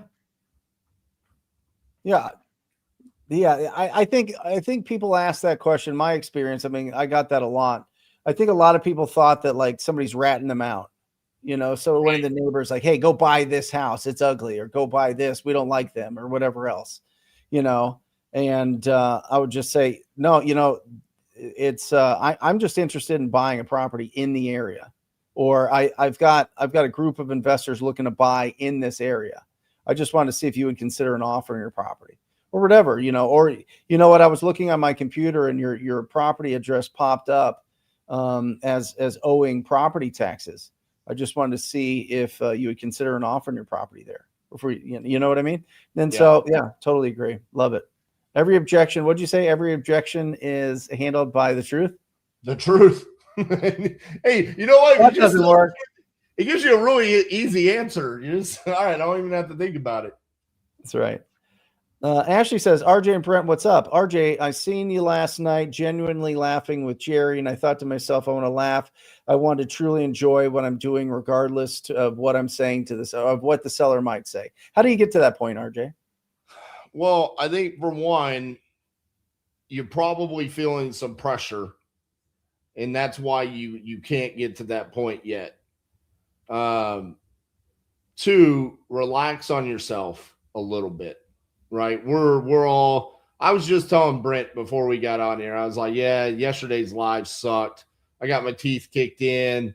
I didn't have very many good conversations and all this. But then I said, you know what? I'm probably a little bit too hard on myself. I do this all the time. It was a 2.5 hour call session where I split the time with Jerry. So say I had an hour and 15 minutes to dial. I mean, that's a pretty short sampling. I probably shouldn't be that hard on myself. The other part is, what is the point in being an entrepreneur if you're not having fun? Yep. Oh my God. I mean, dude, if we all wanted to be miserable, we could just go get a guaranteed paycheck and go work for someone else. I did this because I didn't want anybody to tell me anything. I mean, it's like I want to wear a hoodie and a hat, and I want to have this big gnarly beard and not shave and do whatever I want. If I want to go play golf in the middle of the day, I do it. If I want to laugh and joke and have fun, that's what I want. That's what I want in life. And so it's like, dude, when you get on the phones with sellers, you know that there's going to be ones that really need you. It's going to be highly emotional. There's going to be some that are going to be super fun. Enjoy the ride and the moments that we're creating for ourselves. Otherwise, what are we doing this for? What are we doing it for? Yeah. And listen, after you talk, I truly believe this. And this is, it was a theory, and then I've just seen it just go into almost like a law in my own mind and in my own business. But if you talk to 1,000 people and you ask them if they would sell their property or consider an offer, whatever verbiage you want to use, you talk to 1,000 strangers about their property, you can talk to anybody about anything. You're going to build a confidence that is so much higher than everybody else that the competition actually slips away. It's inevitable that you'll win, because most people won't go through that. Most people won't be rejected that much. I remember sitting in a really fancy, I was part of a luxury brokerage, and there's people that just weren't doing anything. They weren't selling anything. They loved dressing up. They loved looking fantastic. They loved driving the nice cars, and they just wouldn't, they couldn't deal with rejection. And then I had like the guys and the gals that had terrible personalities, terrible cars, terrible hairdos, with crazy eyebrows, meld, you know what I mean? And they would be just running laps around all these polished, all these, kind of, people that were just working on their appearance because they didn't care about rejection. They didn't care about it. They were going to do the work anyway. So that's why, I mean, it's like, if you talk to enough people and you make enough offers, you cannot lose. You can't lose. And so just remember that. Remember, everybody goes through that struggle period. You have to build the skills. And one of the biggest skills to build is having a thick skin, is being able to be like, you know what? They just told me the worst thing any human's ever told me before in my life. And I'm going to just brush it off and move on. Yep. Because you don't know what their life's about. You don't know what's going on in there. Anybody that acts that rude and that mean to you, they've got bigger fish to fry. They've got some problems. You know what I mean? And so you just got to have some empathy and move on. And if you record all of those calls and you put them on reels, they'll be the ones that go viral. I mean, I'm just saying, if you ever want to go viral, just record someone cussing you out. That's right. Bray Billion says, hey, Brent and RJ, I'm working probate list in Gwinnett County, Georgia. What are some strategies I can use to make my offer more attractive and help the petitioner have a smooth process? Well, it's working probate list. So this is, Bray, I always get down when I get these specific types of questions. It makes me wonder, why have you chosen to go down this path? Like, why choose to specifically be in Gwinnett County? Why choose to only work the probate list? That is a hard path to go down. You're dealing with a lot of moving pieces. You're dealing with a lot of emotion involved, and it's going to be a timely process as well. Like, it can be lengthy. And so the majority of wholesalers need quick, consistent transactions. Why not open this up to where you can have more opportunities? Because when you're saying, how can I make my offer more attractive? You can't. Like, it's going to come down to all the different personalities involved in the process. I'm still dealing with my grandmother's estate. She died in 2019. I got hammered on the probate list for the first 6 months. Yeah. I haven't received a call in 3 years about my grandmother's estate. But I still can't do anything. And so you're just in such a tough little niche. Think about how niche we are, and then you're putting yourself in such a corner. I would really ask you to, like, maybe open it up, broaden it up a little bit more to give yourself more of an opportunity to succeed. I mean, what do you think, Brent?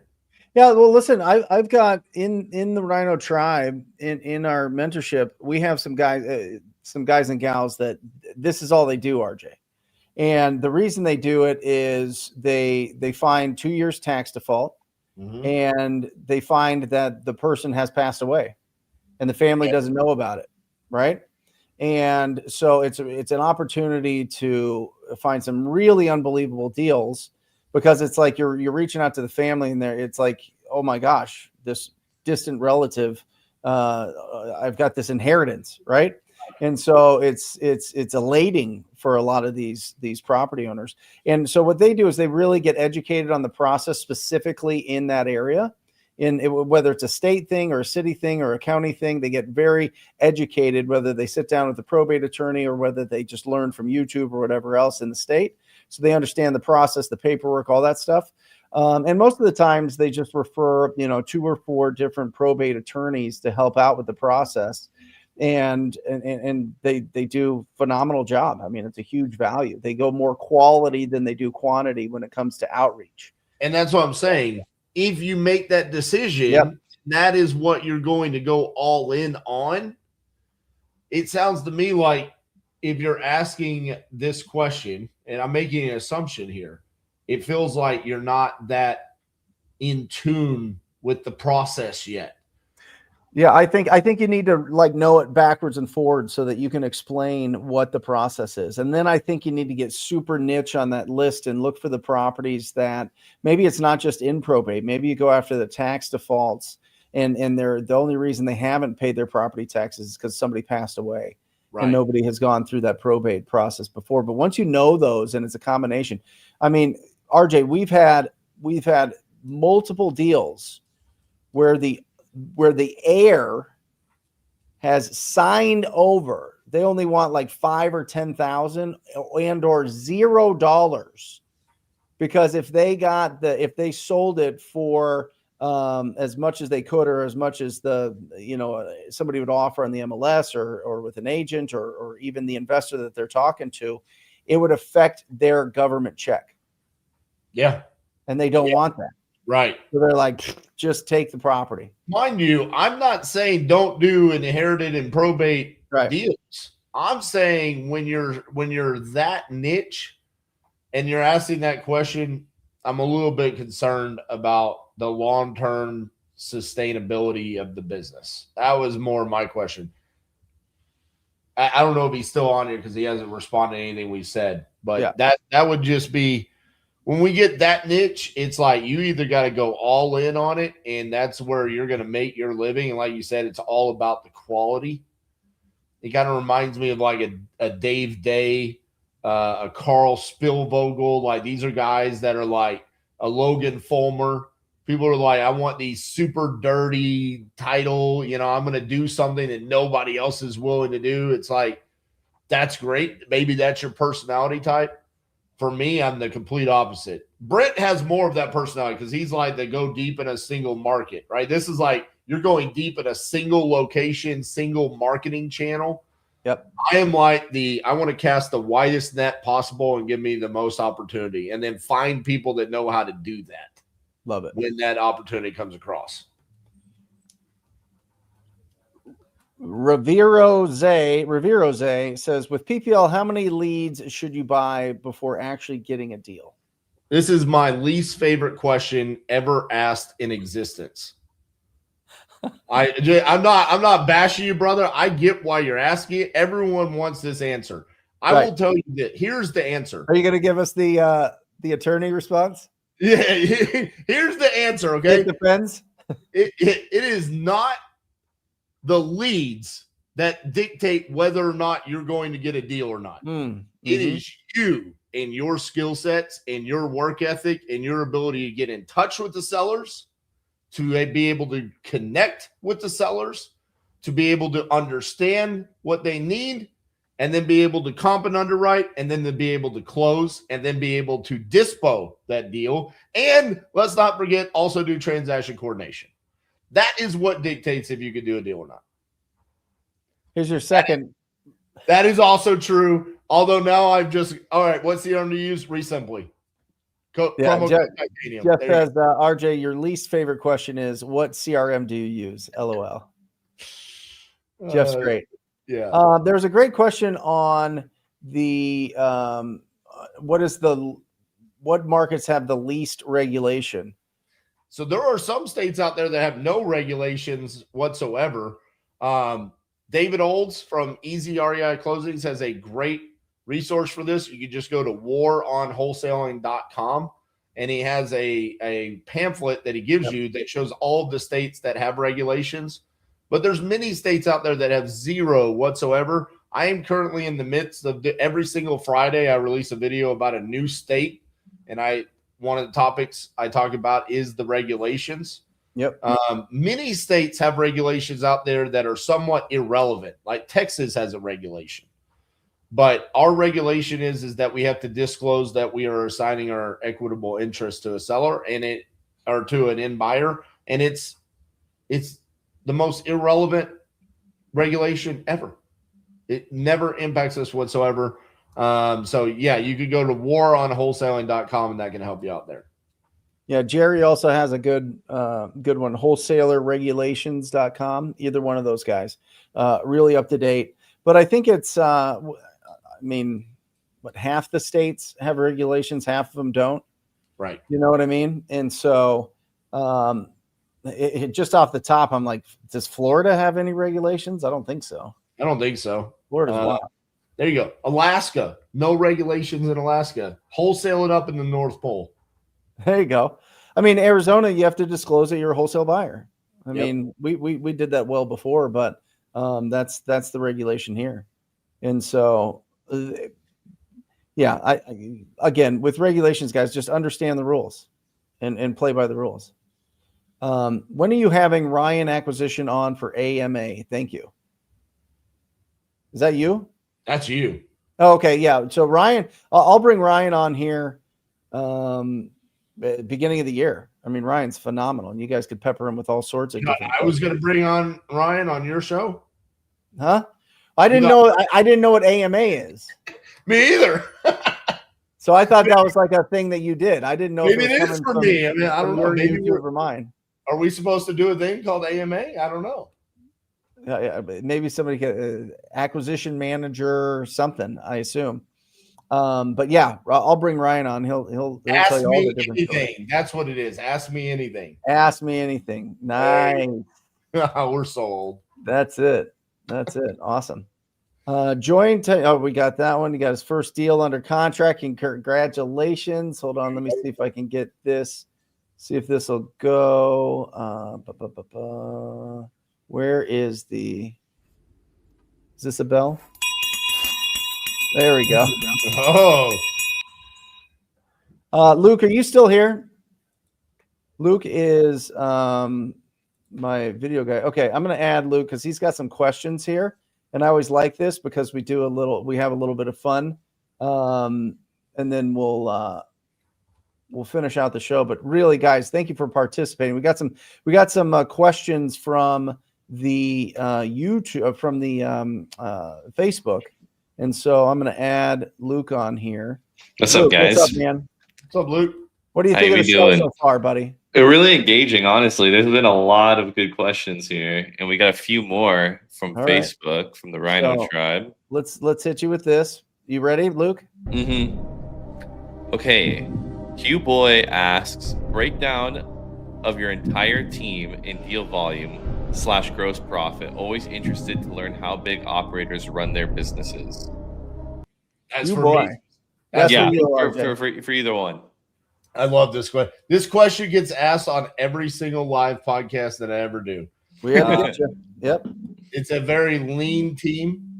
So actually, we completely revamped our team this past year.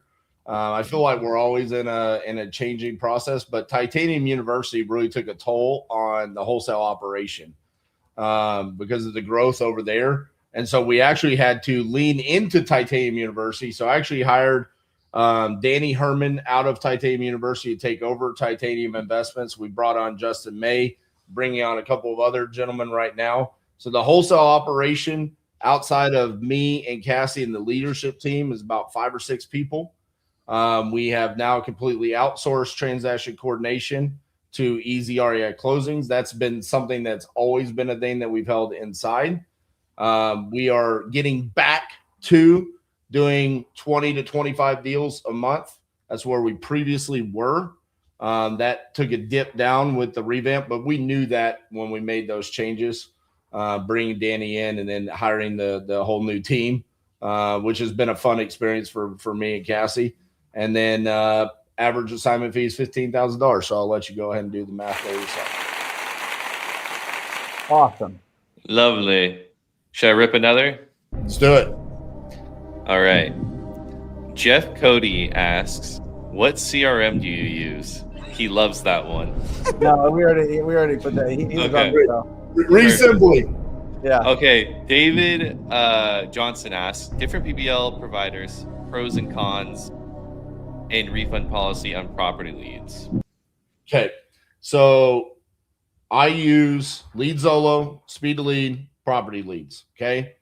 Property Leads is going to have $30 nationwide exclusive leads. I like them because they're exclusive. Also, from the aspect of you're going to get mainly Google PPC and SEO leads. And if you've ever had SEO leads, they are the best out there. The con on property leads is they can be extremely rural. And so on dispositions can be extremely difficult at times. And that's the biggest complaint for property leads. Speed to Lead, $29 coupon club, $59 active leads for $200 a month. So you have to pay $200 and then you trigger the $29 and $59. The benefit there is, you know, the motivation, you know, the condition, you know, the location, you know, everything about it before you buy it. The downside is there's going to be multiple people buying that lead. So you have to have skills, right? So it's not exclusive. Lead Zolo is a blend of the two. So they have their own marketplace. They also have exclusives. Their leads have gotten continuously gotten cheaper. They're now being more competitive with property leads and Speed to Lead. Their quality has always been very comparative to both of them. In fact, during 2023, the majority of our deals were Lead Zolo. 2024 kind of took a little bit of a dip behind Speed to Lead and property leads, but we've seen it come back up this year. Cody Morris has joined that team, and he's incredible. I think he was an extremely valuable addition. And then as in regards to the refund policy for property leads, it's as simple as you submit the refund ticket to them. They are going to verify that for whatever reason you said it needed to be refunded is true, and then they'll accept it or decline it. So if it's like you can't get a hold of them, they don't need to sell the house, whatever, wrong phone number, they verify that. If what you say is true, then they refund you your money. Nice. Okay, Parker asks, how to scale your operation after closing your first few deals? You don't. There you go. You don't. Why in the world would you want to scale after doing a few deals? This is like, I'm going to go run a marathon after I've taken 3 steps. Right. Like, brother, fall in love with the process. Fall in love with it. Learn everything. You need to do everything. You need to call the sellers. You need to be TC. You need to do dispositions. You've got to do it and learn it backwards and forwards and then hire a position, right? I'm really good at acquisitions. Hire someone for acquisitions so you can train them. Then you go get really good at dispositions. And then you hire someone for that and do it slowly and organically. Don't fall in love with what social media tells you to do. I'm going to go even harder on this, RJ. If you have consumer debt, credit cards, or a car payment, pay them off first before you hire anybody. Seriously. If you have student loans, pay them off first before you hire anybody. If you have any of those debts, you are literally just an ROI for somebody, for a bank. You are. And so for you to go out and hire people and have the financial responsibility of them and their life and their family in your hands, and you don't have your debts paid off yet, that's just suckling out all of the earned income, active income that you have after taxes, you're not ready. You're not ready. Make a ridiculous amount. Stay in the saddle longer than you think. Pay off the credit cards, pay off the student loans, pay off your car, pay off all of that stuff. You get that disciplined, and you're bringing in enough money to be able to do that. And usually that can happen for most people after, say, 30K, 3 straight months, 30K, maybe 40, maybe 4 months, 5 months. You do all that, pay off all that stuff, get out from underneath the thumb of somebody. Remember that debt is the financial slavery. You're working for them. You're working for that job. I mean, you're working for that bank until you get that paid off. So pay off that, and then go bananas, and then start growing and building. Luke? Yep. We have one last question.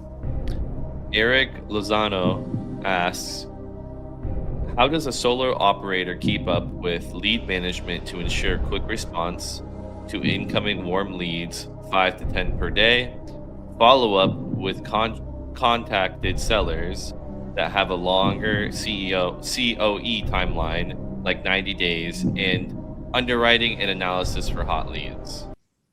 Love it. How do you keep up with all that? Well, it sounds like you need to place 10 dials a day to your new leads. Assuming you have, I don't know, a solid queue of these 90 COE leads that you're talking, 90-day COE that you're talking about. Maybe you have to place a couple of those a day. And you need to learn how to comp and underwrite when you're on the phone. You don't need to be comping and underwriting when you're not on the phone. I mean, go watch one day of me during the 50-50-50. Go to my YouTube channel, 50 deals, 50 states, 50 days. They're 8 hours long. And what you will see is me managing a queue of 300 leads every single day. Whatever you just told me does not sound like you have that much to manage, unfortunately. I am the worst. I'm the worst person to ask that, because management of leads is like, that's just pure work ethic. Mm-hmm. Like, are you willing to do it or not? Luke, real quick. Yeah. Are we about to wrap up, or can I answer a couple of questions? No. We're good. We're good for the next 20 minutes, bro. No, we're good. I just wanted to make sure, because there's a couple of questions over here that got asked based on a couple of my questions. So talk to them. Good. Yeah. So let me answer that. First of all, if you're getting 5 to 10 leads and you're a solopreneur, RJ, where do you think these leads are coming from? In your opinion, a solopreneur that's getting 5 to 10 leads a day. Team of cold callers. You know it, brother. Yeah, I love RJ. You're the man. Yeah, it's nonsense leads. They're garbage. They're garbage leads. That's why there's warm, there's hot, there's long COE timelines. Yeah, listen, you need to trash them as fast as possible. Facts. So you get on there and you pre-qualify and you trash them as fast as possible. This thing right here is the best CRM you can have. It's right here. This is what that is. Okay. You need to trash those leads that are just like, oh yeah, I don't remember saying that I wanted to sell, but what's your offer? Or all this other stuff that's just absolute nonsense. You have to get through so many of those leads to find one good one that you need to trash them as quick as you can, because it'll pile up and pile up and pile up. You're literally laying down at the bottom of like an hourglass, and you're just getting blasted every single day. And it's just going to pile on and pile on and pile on until you're buried and nothing happens. Your business will be dead. Lots of leads are for losers. For sure. For sure. I said this to TU the other day. I said, you could open up your CRM right now and not scroll. Just all I need to see is how many leads you have in your CRM, and I'll tell you whether or not you're succeeding or not. Yep. You tell me you have 1,000 leads in your CRM, and I bet you're dead fucking broke. Sorry, Yep. I know you might. Dead broke. Yep. What questions did you want to get into? Go ahead. There was this one right here. Jacob said, RJ, I'm holding myself back from doing nationwide leads because I don't want to get one in a state that has regulations. Do you agree? No, because the one thing about each state's regulation is that there's always a way for you to legally perform as a wholesaler, one way or another. Even in the worst locations like Oregon, all you need to be is a licensed wholesaler. You need to have disclosures that you provide. So even in the worst place, you could still do it. And you're holding yourself back on the fact that 46 of the 50 states have no regulation or a very light regulation that's like a simple disclosure. So it's like, okay, all we need to do is a little bit of research to figure out what we need to do, and then we're legally making a ton of money, right? So don't hold yourself back from that. And then the other one was Jeff said, Property Leads has $30 leads, thought they had a bid. They do have a bid, but the nationwide leads are the $30. So if you wanted to get Phoenix, Arizona, then yeah, you're going to be paying a lot of money, right? 350, yeah, right? 3 to 350. Yep. Right. You're competing with everybody else. So what I do is I get them in the middle of Snowflake, Arizona. Yep. And then every now and then, like out of the blue for $30, I'll get a Phoenix lead. Right. Yep. It's all about capitalizing. So Randy's a TU member. Nice. Listen, you don't have to call him 7 times, but you do need to be hammering. Will you read the question for everybody listening later? Yeah. RJ, true or false? If you ain't called your lead 7 times in the same day, you ain't called them once. Listen, I'm hard on our members over at TU because I've learned something, Brent, that this industry has one of the worst work ethics ever. Yeah. I mean, people just, they think if they dial the phone 20, 30 times a day that they're working hard. And it's just like, you're not going to compete with the people that are actually working hard.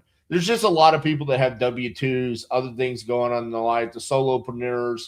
And then also, like you just talked about, Brent, the weight that comes crashing down on some people because they felt like what they were doing was the right thing. They hired the VA cold callers. They're getting hammered with 10 to 15 leads a day. The CRM's chock full of junk. And it's like your old Gmail that you didn't check for 10 years. You know, it's like, how are you ever going to clean it out? You can't. You're just lost and you're staring at the abyss. And so, yes, we are very big on hammer your leads and get to a conclusion. Is it a contract or is it dead? Follow-up is for failures. Follow-up means you did not get to a conclusion. The only reason why it should be a follow-up is because for a viable reason, they cannot sign a contract today. That's right. Like an attorney has to sign off on the probate, or I have to get this other person to sign. I have to get this other approval, not because we went into the therapist zone or the friend zone and we just didn't close, and I'll call you back next week. Hopefully you're in a better place. That's where we end up in Never Land. Yeah, Randy, we call them 21 times. We reach out 21 times in the first 24 hours. But the truth is, because we respond, so as soon as a lead comes in, they have 30 seconds to get on that lead. 30 seconds. We saw that after 30 seconds, the drop off is incredible. After a minute, it's rough. 5 minutes, forget about it. An hour, I mean, you just wasted all your money. Right. You know what I mean? We respond within 30 seconds. The way that we see it is it's almost like they're calling in and you answer live. When we get that form filled out and it texts all of us. It texts everybody on the team, and somebody's going to jump on that instantly. So if somebody's on an appointment, somebody's jumping on it. And it's that critical. And usually you don't have to, if you get to a lead fast enough, you're not calling them 7 times, Randy. You're calling them once and you get them on the phone because they're still on the website that they just filled out, hopefully. PPL or PPC, any of those, any inbound where they fill out a form online and you get that, you have to respond instantly. And if you've got a job that you can't, if you've got responsibilities, if you're coaching football or soccer or hockey or whatever else, and you can't get it, turn off the leads for those times. You can do it in property leads. You can turn on and off the leads based on your schedule. I don't know if that screws it up. You would know better than I would, RJ, but you have to be available. It is sacred that you get after those for your business. You can absolutely, on property leads, go in, pause your account, and when you're ready to receive your leads, hit play, and it will instantly come in, and then you can pause and call that lead, just like anything else. Yeah, and it's rapid fire too. I mean, it's like you hit play. I mean, that lead's coming. How do you get hot leads that you are talking about, Brent? The hottest leads that we've seen, the highest intent are going to come from Google, the first page of Google. I mean, it's not even close in our experience, in my experience. I mean, it doesn't mean they're the biggest leads. Doesn't mean that they're the ugliest houses always. You still get retail leads in that. And so you don't get refunds if you're running your own Google or have somebody running your own Google like you can with the flexibility of PPL, but you can scale really, really well with Google if you're staying in a specific area, or if you're going nationwide, you can put together a really great plan for that. But when people are searching for you, they're the best leads.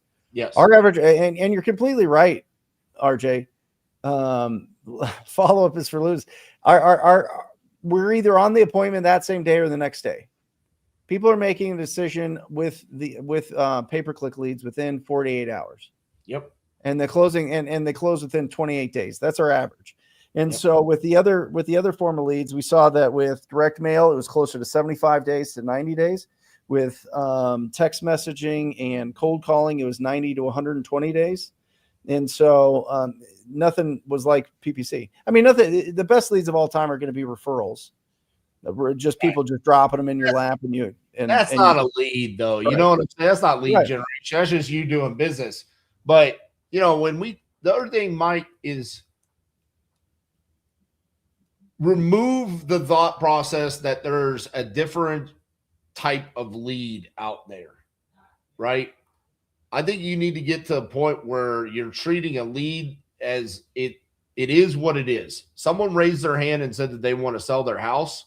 And then from there, you dictate the process. Like, for example, Brent's talking about, hey, the average time to close on a PPC lead is 28 days. That's a great metric.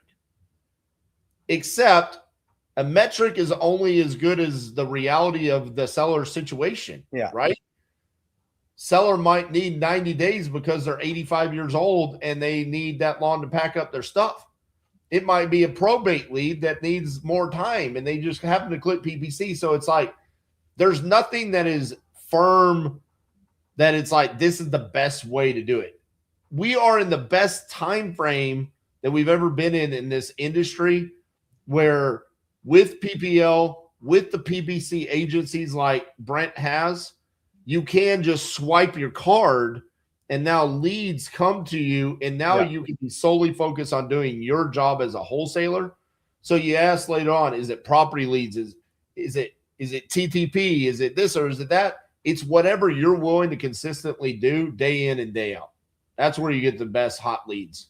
Because the reality of it is, the leads are only as good as what you do with them after they come in. And once you have the skill, listen, guys, once you have the skills, or your team has the skills and you're scaling, the beautiful thing about the high intent, fast sales cycle leads is you can recycle your marketing budget more. So the same amount of money that I spend, I can spend that 10 to 12 times a month, as opposed to direct mail. I can only do that 4 times in a year. 10 to 12 times a year, I could spend that budget. With the slower marketing budget, it just takes you longer to get your money back, to recycle that back into your business. So at some point when you are scaling, You have to understand how fast am I getting? What is the cash conversion cycle for my money? And if I can shorten that, then I can get more reps per year. That means I can scale faster, and I can get less leads but more deals. Yep. It's incredible. It's absolutely incredible. While under contract, if you haven't had a buyer walk through yet, what do you say to the seller, RJ? I haven't had a buyer walk the property yet. I think we have an issue.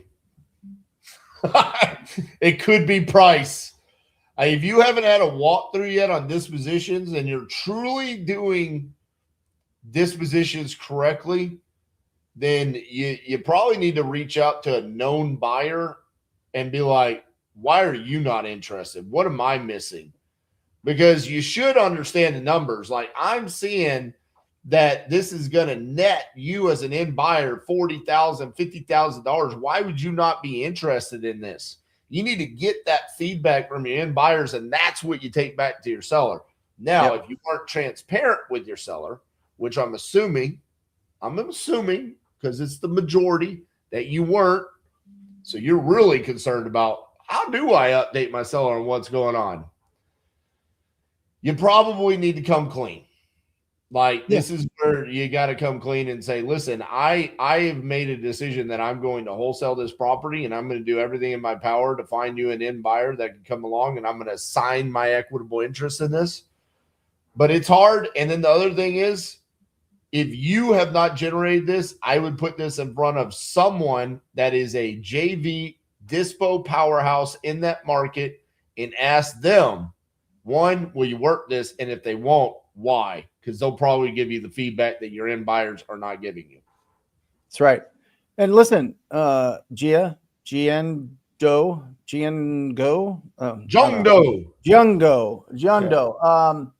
There's only one reason your deal's not selling.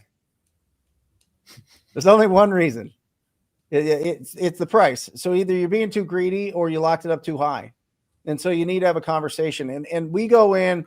This is the way that we go in on every single deal. We go in as the buyer because I don't determine my exit strategy until I understand what the terms and the price that my guys lock up a deal. Okay. So we go in as the cash buyer, and I say, okay, we set a price as to, this is the price that we will buy it at. That is what we do every single time. Now, if the seller wants more than that, then we'll go into a second option, and we'll just tell them point blank, listen, there's no way that we're going to close this. There's no way that this price makes sense to us. We're going to put this, but we have an investor network that we work with. They might buy it from us, right? To be able to put it out there and work with them, we need a commitment from you. We need to put the property under contract, but we have the right to market it to this group. It's going to be 50-50. I don't know if we can, if anybody will buy it. If they will, great. We'll move forward and let you know. And things will go smooth. If not, then I'll let you know. We'll do it within the 10-day inspection period. I'll let you know if anybody out there or what the prices are that they would buy it at. Does that make sense? And it's like a yes or no. I mean, if they're too high on the price, we're just flat out saying, okay, we're going to just put this straight to our investor base, because there's a lot of deals, guys. And I'll tell you this, that we close. And the reason we close on them is not to do flips. It's for a couple different strategies. One, to either just put it right on the market because we can clean it up and we feel like it's not too damaged. Or two, I don't want anybody else to know that we locked this up.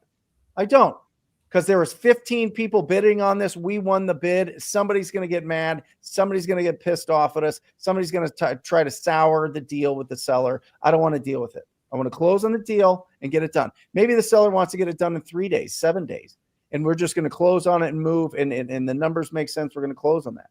So there's different strategies based on, what the actual deal looks like.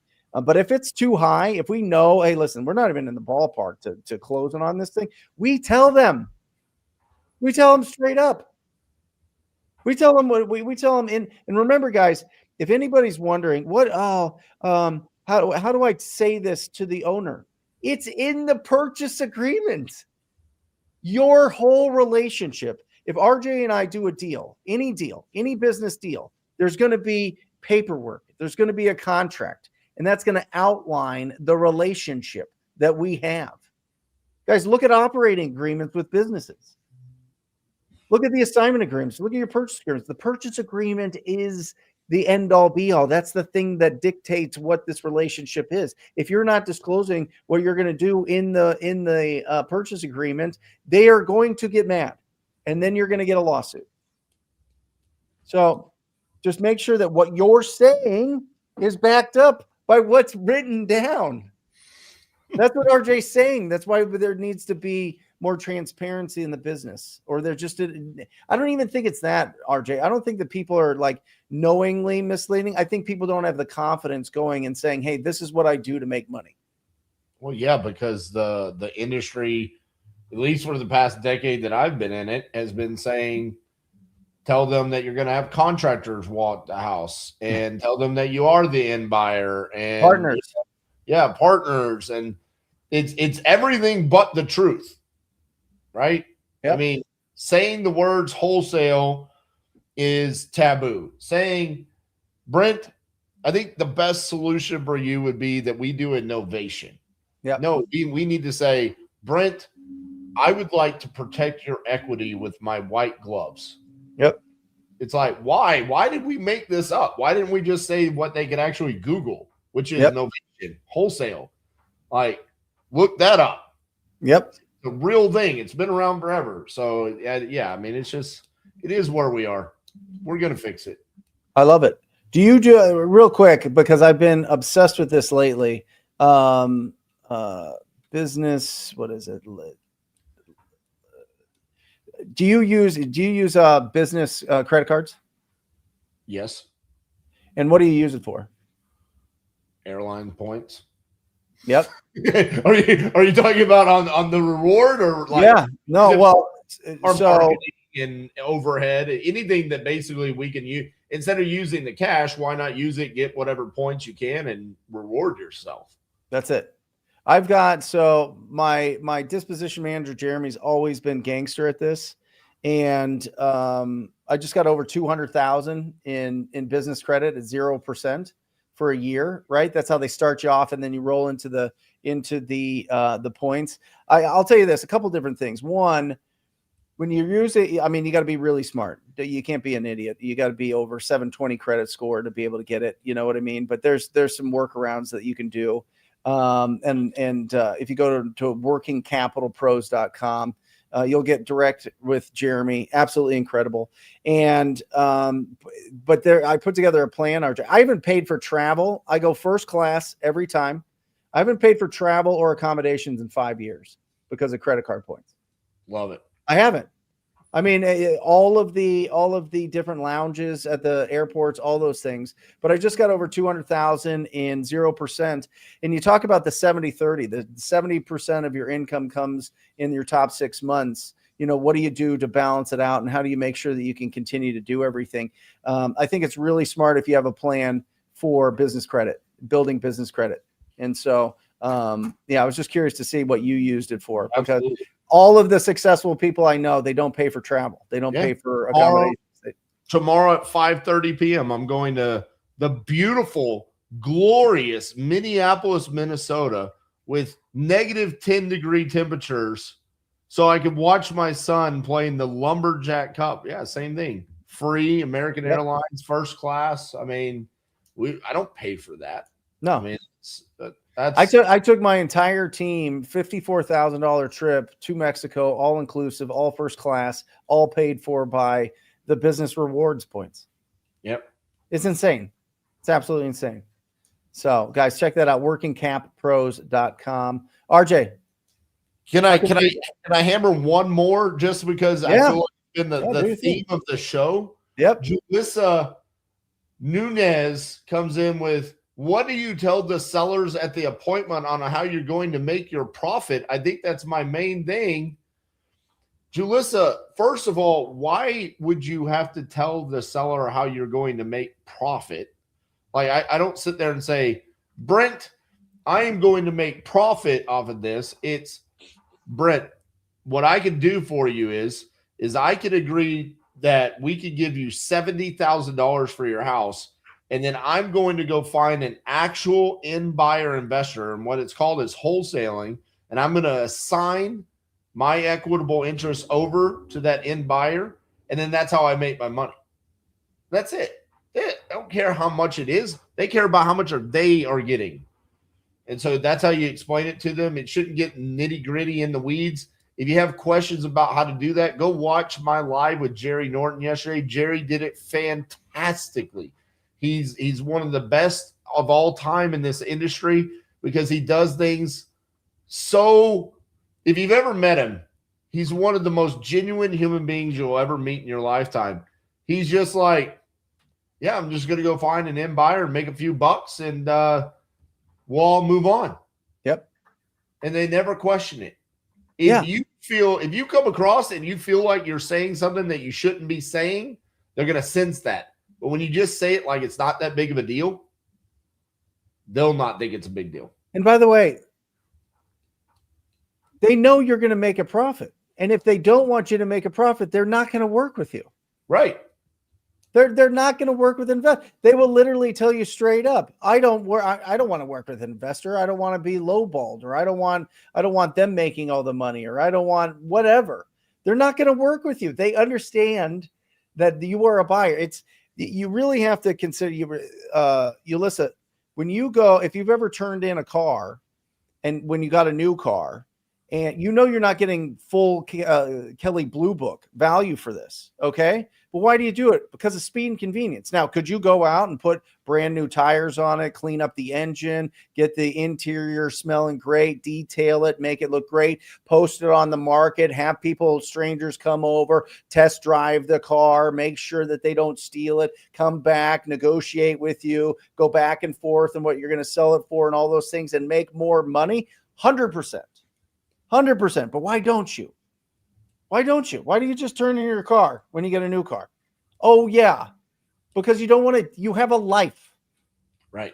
You have other things that are more important in your life. Now, are there people that are going to always sell their own car because they love doing that and they want to make sure that they get everything out of it? Yes.